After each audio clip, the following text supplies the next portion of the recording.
So we're going to look at extruding through a curved surface. So if I wanted to draw or extrude a cylindrical hole that's going to punch straight through the middle of this cylindrical object, I can't do it by drawing on this curved surface, because just like you can't draw on a curved piece of paper, you can't really draw on a curved surface in Inventor. You can't make a sketch there. So if I try and click Start 2D Sketch, I can't highlight any of the curved surfaces. I can highlight flat ones, but that's not really going to help me. What I'm trying to make here is a little fruit diffuser for my bottle, the kind of thing you can put like lemon slices in to make lemon flavored water. So I can't make a sketch on that curved surface. So what I need to find is a flat surface. Well, like I said, those flat surfaces are not going to get me the right kind of shape. So what I need to do is I need to go into the origin, which is this folder up here. You can find it by clicking the little plus and opening it that way. And I'm going to hover over each of these planes, and you can see that they're highlighting. I'm looking for one that's going to cut vertically right down the middle of my object. So not that one, but either of these ones would work. When I find one that is going to work, I'm going to right click and turn on the visibility. And that is going to give me effectively a flat surface I can draw on right through the middle of my object.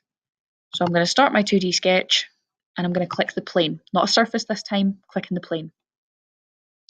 Now I'm going to draw a circle, snapping it so that it's in the middle using that nice handy grid line. And I'm going to draw a 5mm circle, and then I could dimension it a bit more to put it into a precise location. Now right now, I can't see very much. That's not very useful.